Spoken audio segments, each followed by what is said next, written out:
are still really important, obviously, but it's mostly about other people allowing those AD carries to be important. As we jump back into this game, and obviously getting the Shyvana yet again, then on the other side is going to be the Karma. So not moving away from what we've seen in the first game, but let's see if the picks are going to follow that one.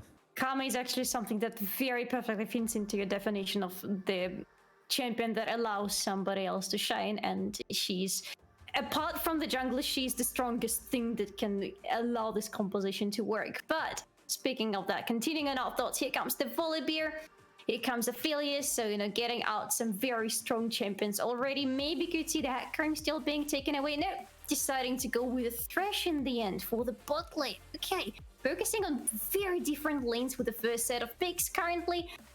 And that is an interesting one. That is... It's the switcheroo, Salari. Yes, that is now that Jace happening for Lucent Esports as the first pick, as the blind pick for them. Now, do you go for the switcheroo on the other side and get the Gragas instantly? That would be funny, obviously. Yeah. But Jinx is still available. It could be for Fuyu or it could be for Goof. But if you have the Jace, you probably don't want the Jinx and will probably follow it with some sort of pokey. So this could actually be Lucent pulling a fast one and bringing in the Jace alongside with the Xayah. That would be interesting, being them stealing away those picks. And even more, even though they didn't work on the first game in favor of Fløng, it could work for Lucent. They pick the Veigar. To me, this is a massive one because instantly you're stopping any sort of high mobility champions. So it means that something like Zeri, for example, something that I'm still thinking about and she's still not banned, is no longer such an interesting option anymore, at least for me. And then being paired with Elysian immediately for the jungle still has the Hackrim option open. But deciding to go with Xinjiao in the end, okay, speed running a little bit yet again. Two picks coming at the same time almost. Xinjiao for the jungle for Lucent and Rise, who was actually banned out last game, but this time he's available, he's up and running. So could be some interesting ways to answer him on the mid lane, just thinking immediately, maybe again something like a reaction on the mid lane. Or could be something like Syndro, just some mage that can, you know, maintain the distance between themselves and the Rise. Or something that could wait till the end game. So again, Victor. But yeah, I see your face there, Algeram. Yes, that is the Pyke. My face was mostly about, okay, this is aggressive, because I thought they were going for the top pick and then focus on the bot side, but no, they want to take the Pyke. They want to have a lot of assassination. If you pull someone into the event horizon of Veigar, instantly dead. There's no way you can leave a Veigar's damage and the burst from Pyke as well, so that's an instantly dead member. So now you focus on the high mobility or high range or poke AD carries. Xayah shouldn't be the ban here for Fløng as well, because you want to take the Ezreal because he runs away from Pyke. You want to take something. Lulu, interesting. You know, okay, you polymorph the Pyke and you can deal with the Pyke. So they're giving high priority to the bot side. This could be a shafty game alongside with Rothenbengi, with Goof. This could be a high kill momentum bot side. On the other side, you want to take away those top planers. Darius is an annoying one, but now you have to think: do we take away the Gragas that completely demolished in the previous game versus Jace? Or are you going to take the Malphite? There you go. Malphite is the decision. I like this one. You leave the Gragas open because you're fine playing versus the Gragas with this sort of composition. So far, yes. I mean, we still need to see the bot lane of Lucent. That's something I'm really curious to see what they will decide to go with here. Because already seeing the Pyke, oh, and that is going to be on for the top lane in the end. Not Gragas, but the idea is there, and I kind of like the idea with having, again, something that is just, oh, are you going for another win, apparently? Last time it did not work. Oh, okay.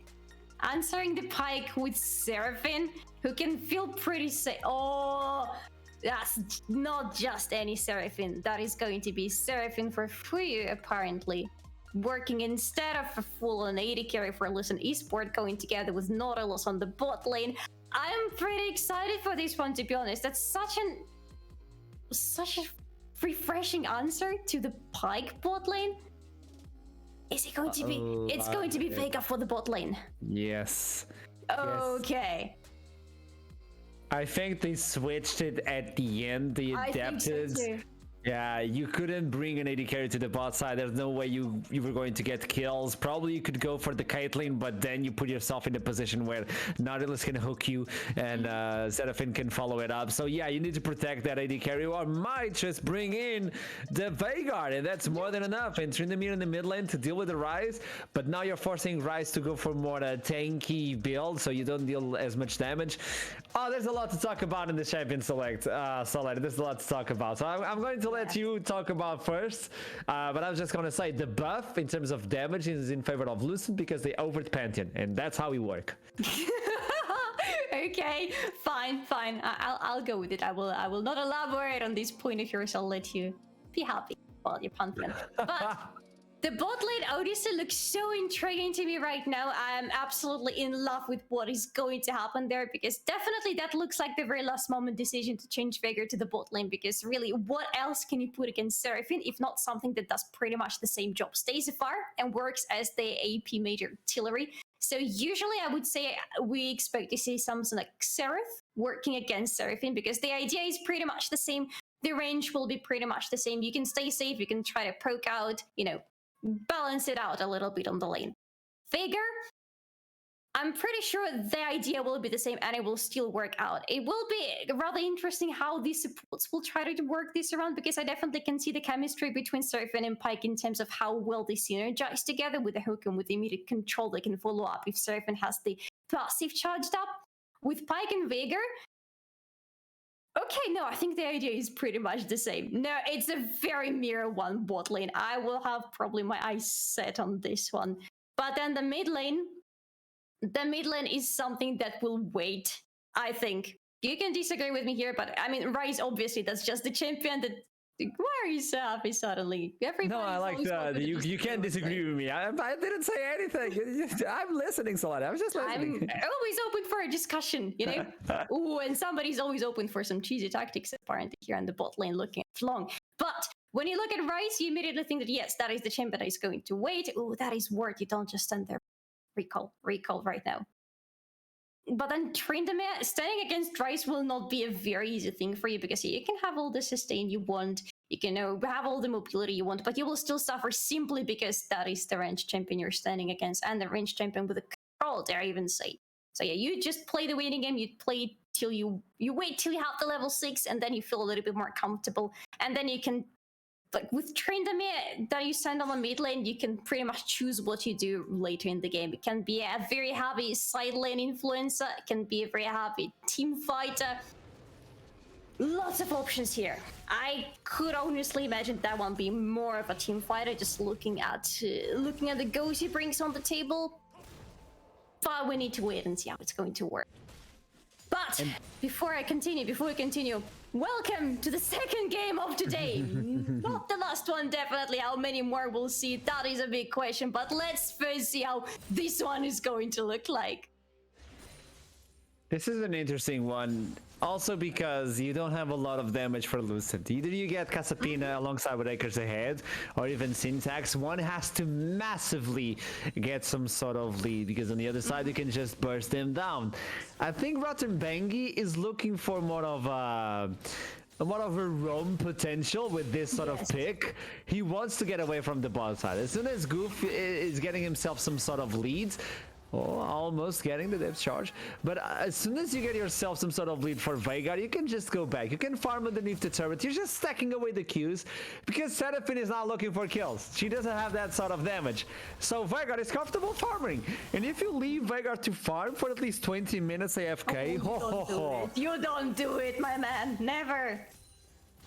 As long as you're playing against you. Oh! Nice Event Horizon follow up by the stun from Pyke. Will he bring him back? No, the Brom's crew actually not being even charged, but at least they get some sort of poke. The problem is you have the Aftershock on Nautilus this time, so you're tanky. On the other side, you have the Guardian as well. Sustain is available as well for Seraphine, so that's going to be a tough one. At all getting way too low. Syntax almost looking for the window to flash in and root away. That's still not enough. Meanwhile, on the top side, Bunks is getting pushed. Exactly what should have happened in the previous one is happening right now, and instantly warding it up like, okay, what does this mean? Are they going to gank me? Because I don't see Ryze in the mid lane. And that means that is a potentially Rise going to try to get the first blood under your own turret. And here it comes. Syntax doesn't have too much mana available. Oh, he stopped! Yes! This is crucial. He stopped the buy. He stopped the passive buy, which means you don't have the extra HP that you needed. And now you're forced to walk back and think, okay, Tryndamere is rotating.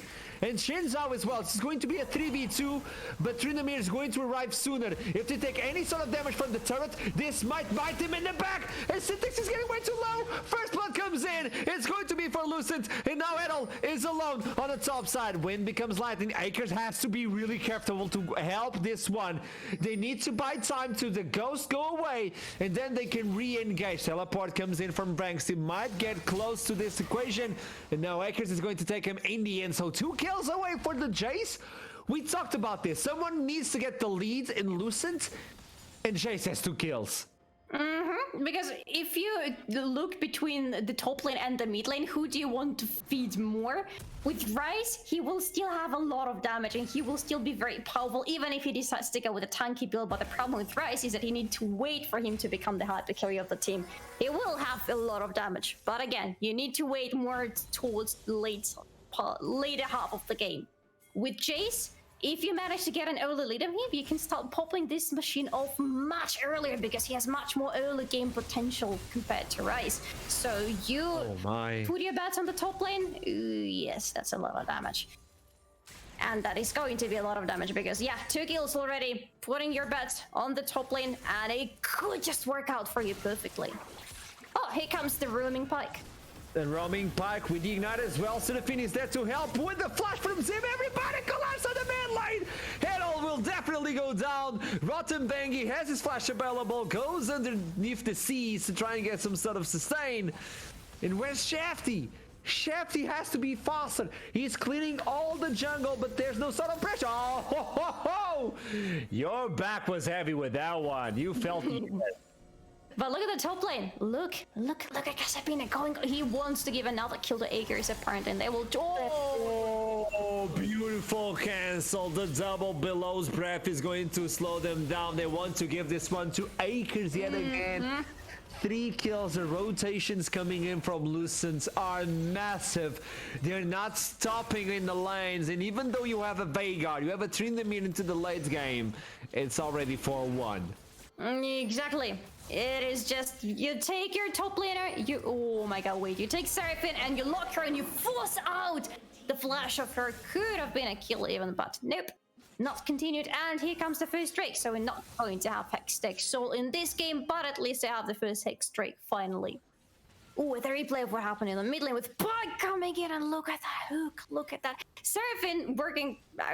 Seraphine is another champion that wants to be roaming quite a lot to the side lanes, and she brings in the control as well, she brings in the damage, but she does not bring any sort of good damage just yet.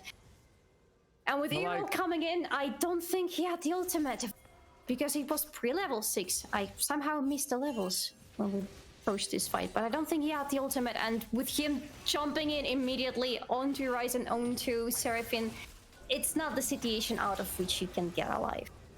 I would like to thank production for highlighting that specific moment where Rise slowed down the enemy, allowing the E from Seraphine to actually get the root in fact, because it was already slowed, because he decided, to get the beat drop twice instead of the root.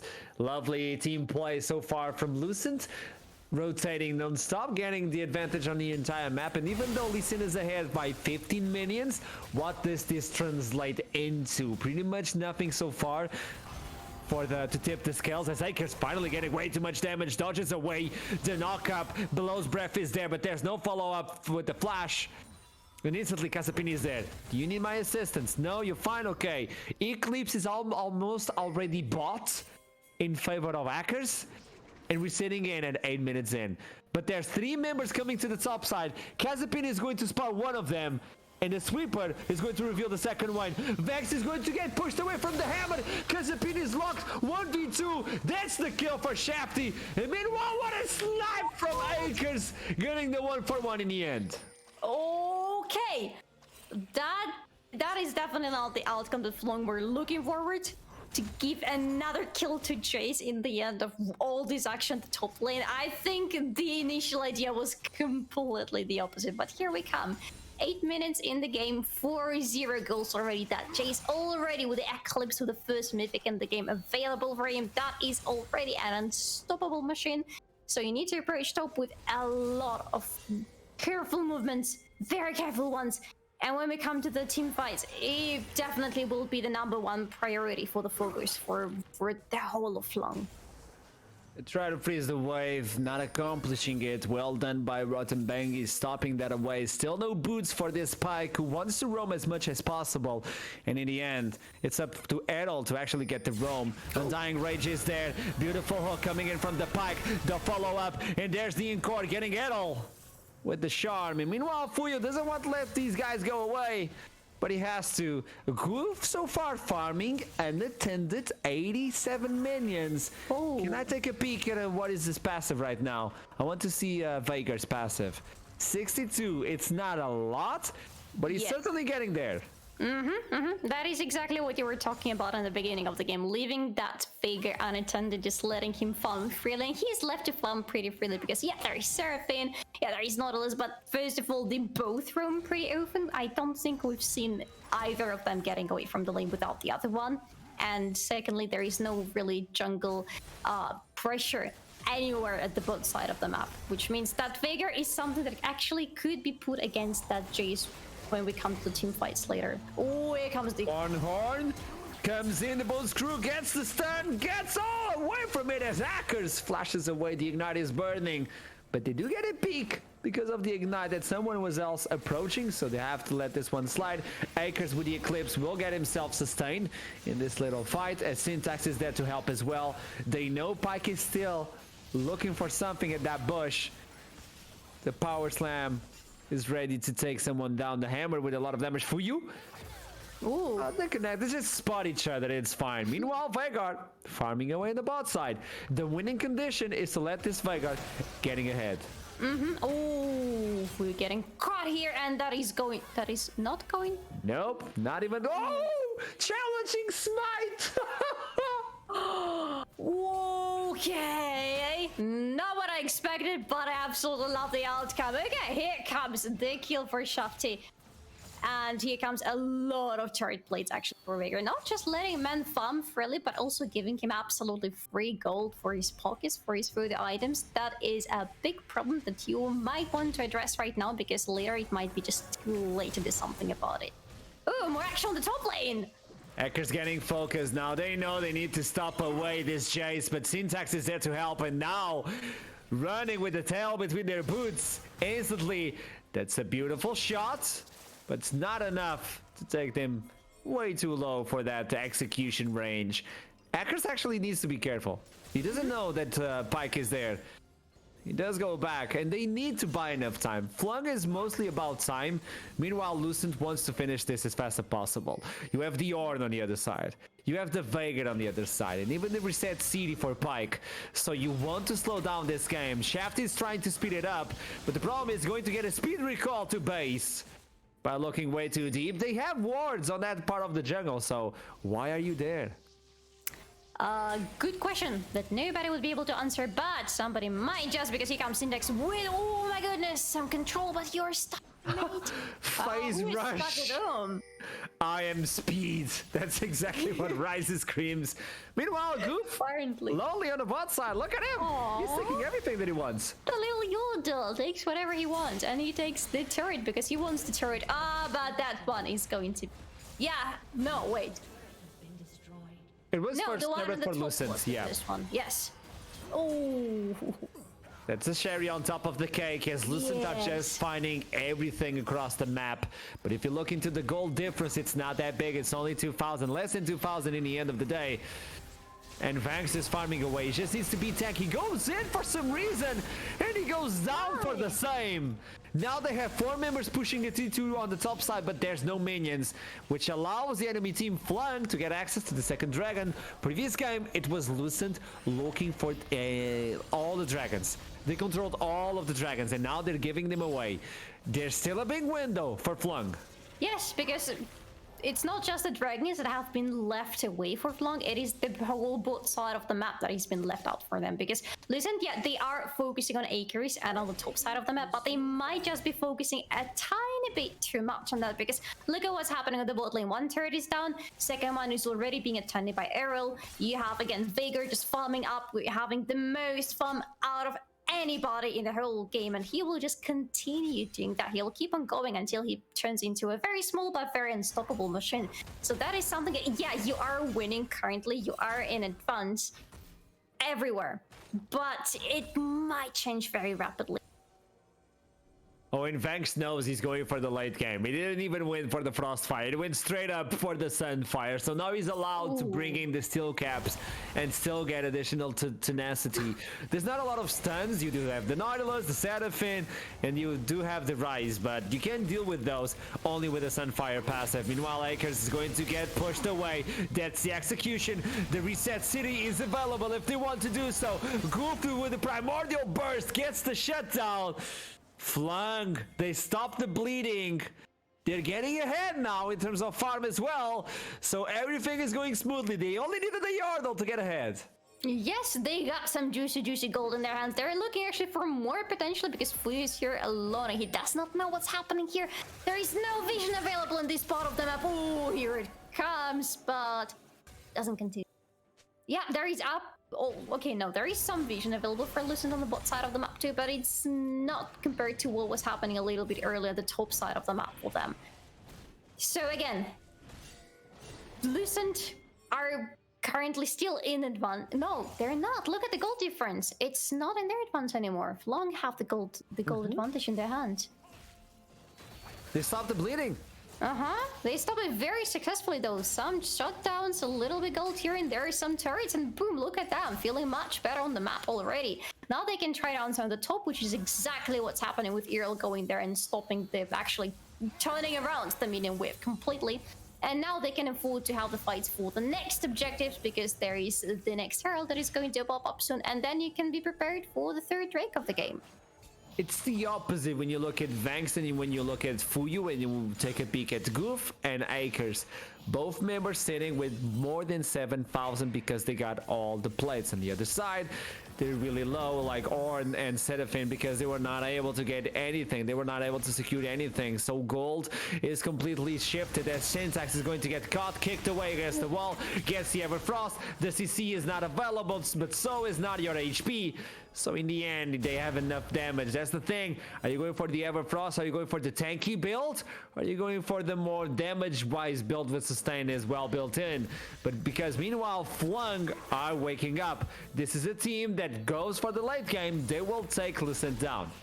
And it looks like they definitely could do so, taking even more turrets for themselves. 1 minute and a half before the next Drake, and that could potentially be a soul point for Fløng, and having the Infernal Soul in their hands could be a massive damage boost for them.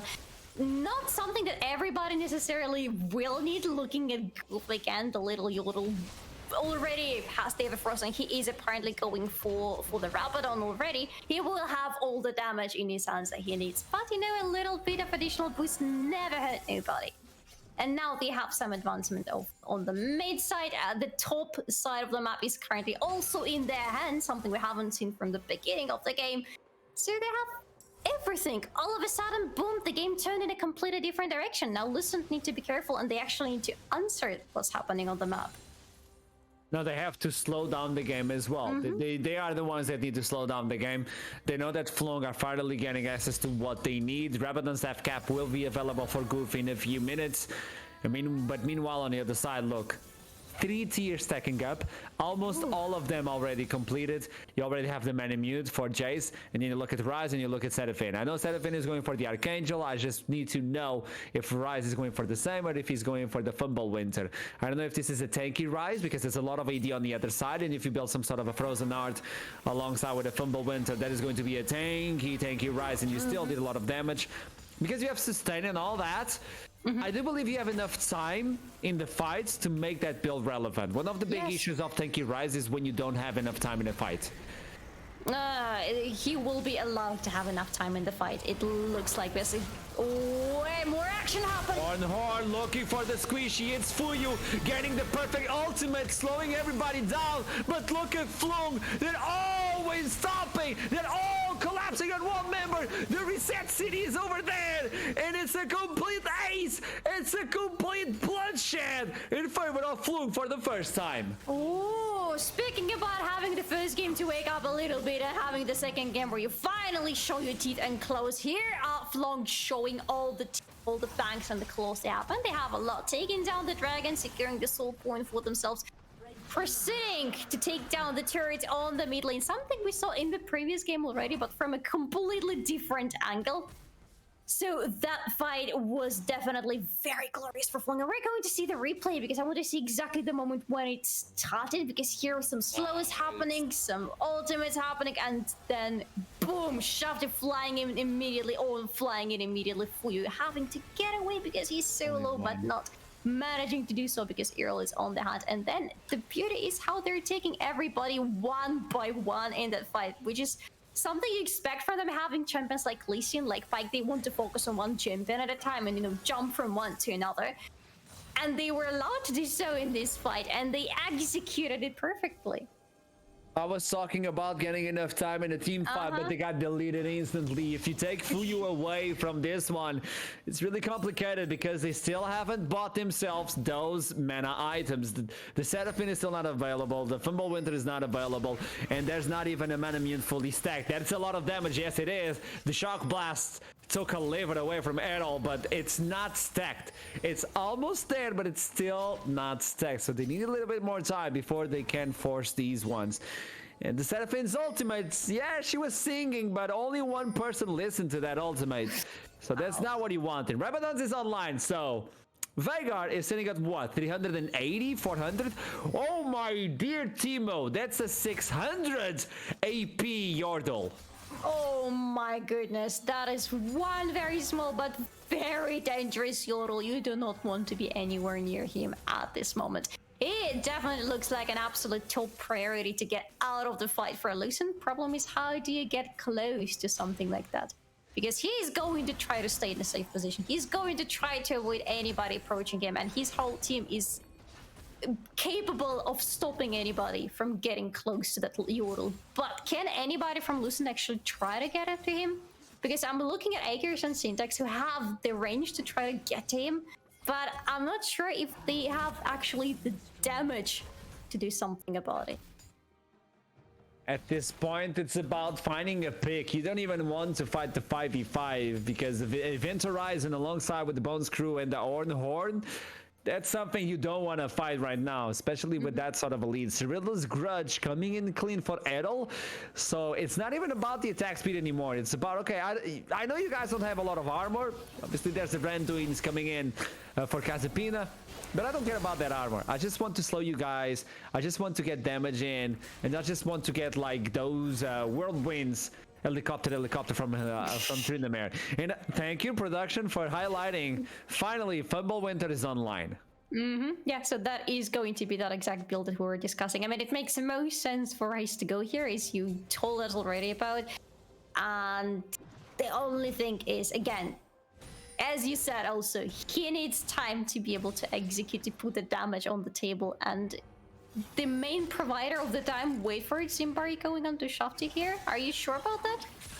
He still continues. No, he decides to turn away. The Baron is up, but is it really time to go for the Baron? I mean, obviously nobody. Who is farming? Oh, the little Yordle! Yeah. Who else would be farming? Obviously, 256 already! Nobody can go anywhere close to that little Yordle. And he keeps going, and nobody does anything about that little green thing running around the map. And this is exactly what you were talking about. They want to go for the Baron. They want to secure vision. They want to set up this and yada, yada, yada. Meanwhile, it's Fløng with the entire vision of the map. They know everywhere where Lucent is rotating, and meanwhile Goof is just farming away. But this is a champion that is not like the Xayah we've seen in previous game. This is a champion that can be really relevant in the late game. So minions disappear at the wildest touch from his W. And he's almost at 800 AP, already sitting on the Zonia, so it's not easy to burst him out. He has a lot of protection, and the Zonia is built on top of that. You pull in the Zimba, you hook him. I don't know if that's a big decision. As finally Serafin gets the song across, but the double doesn't connect from Gavega. Horn is going to be on the back line, but nobody gets knocked up. And even though Vex is doing his best, look at Edel. And meanwhile, Goof is just isolated from the fight. Yordle is powerful, but finally get himself the primordial burst. It's about timing. Fuyu trying to sustain his team. Goof with another event horizon, but not getting the CC on anyone. And Goof needs to wait for those cooldowns at all. Doesn't have the flash, doesn't have the ghost, doesn't have his undying rage, so the fight has to stop because Lucent have the upper hand on the extended fight. If they slow down Goof, this could be the kill. This could be the Everfrost, the hook as well. Here goes Golden, and Edel comes in to help. Meanwhile, the fight is still not over as the Everfrost going to slow down. Fuyu goes down, Syntax is alone, and here comes from the respawn city. It is Syntax running away, gets the ultimate, no CC available, and he gets away with his life. But this was a 3-minute fight. Oh, he gets away in the end. He's not going away. Look at that. He's returning. And he's not alone this time. The fight still continues apparently. You can see why the Drake is up. The Drake has been woken up this time and everybody wants this one, but it doesn't look like it's over. No, look at It's not over. Cooldowns are already available. Undying Rage is coming out of cooldown as well. Funks comes in with the teleport, and the Horn is almost available yet again. They're focusing on the jungler. They know they need this Infernal, and they take away the poke. Casapina wants to steal, but he's just getting dragged across the river. The river runs red for Fløng as they take the soul, and they take the members. Fuyu goes into the air, and before she reaches the ground, she sings, but that's a death song as Fløng wins the fight and be able to take the Baron as well. We take the soul of the dragon, and we take your souls too. Apparently that is something that Fløng have on their mind, because look at them going strong, and yet the Baron is absolutely open for them, and they already are taking it down. And can Lucent try to stop this from happening? It doesn't look so. Only 2 members alive, two more getting resurrected now, but they will not be there on time. Nothing can be done, and red team has slain Baron Nashor in the end. That is the beginning of the siege from Lucent. So far, Fløng was not capable of winning versus Lucent any single time they fought. They fought against each other 3 times, and 3 times was Lucent getting ahead. Finally, they're getting some sort of a lead.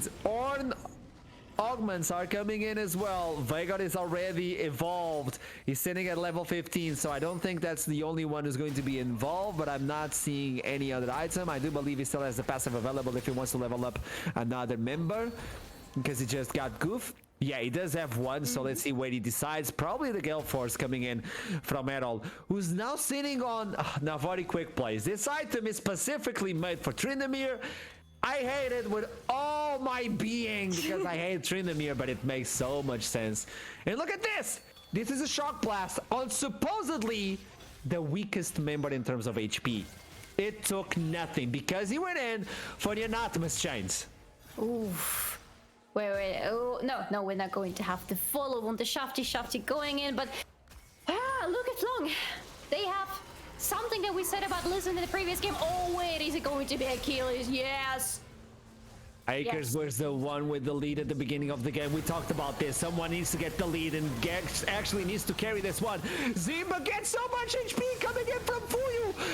The primordial burst was used, but nobody died. Rottenbang comes in with the perfect stun with the flash, and here comes Shafty to get revenge from the previous game. The game is not over until the fat lady sings, and I don't believe that's the one, because Fuyu is the final one going down. The singer is dead, and Fløng are looking for the first time to take a victory versus Lucent.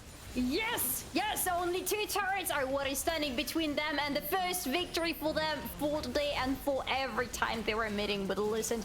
And yes, they take it, and congratulations to Fløng. We go 1-1 in this series of best of 5, and maybe this time it will be 5 games in the end. Maybe my wish will be fulfilled. Maybe it will. Fløng coming in with a perfect champion select, allowing Veigar to farm as much as he needed. He ended the game with 900 plus ability power, with a lot of tankiness built in as well. That's all you need for the Veigar. It was really hard to kill. We saw that at the end of the game. And even though you have some sort of sustain with the Seraphine, it's not enough to stop the lead and the bleeding that Fløng were able to bring. Obviously, I was looking like, Shafty, why are you so slow at the beginning of the game? Why is this Lee Sin not online? What are you doing? They were just waiting for the perfect moment. It didn't matter that Jace was ahead. They knew the plan. They stick to it. And that's exactly what brought them their first victory from Lucent. This was a hypey one. Yeah. At the second half of the game, I don't think I had much, possibilities to say anything because it was fight over another fight. I'm not complaining, okay? Just for the record, I love seeing a lot of action on this Summoner's Rift, and I love listening to going through the action. That was definitely a blast. That was very intriguing game from the beginning to the end, because you could see the idea that Lucent went with, but I really think that they were over focused with that idea, and that is what led them to actually losing the first game today. And so far, Jace picked 2 times first pick and not getting a single victory in today's matchups. But I would also like to point out, Shenza was picked 4 times in playoffs in Division 2. He lost all 4 games. Ooh. That's some bad luck.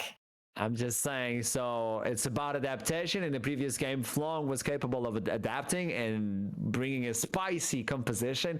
I love the flexing of the Veigar at the last possible second. Oh, you want to play with enchanters? Well, we're going to play for the late game. We're just going to stall. Have an enchanter, Yeah. Do they?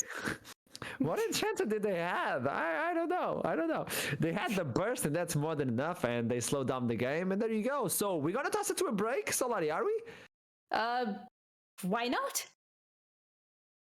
Do it then. Okay, fine. Let's go, ladies and gentlemen. A quick break. But then make sure you come back prepared, because we have more games in front of us. We're going 1-1, which means that each and every next game we're going to see is just going to get more and more spicy. So you gotta be prepared for it.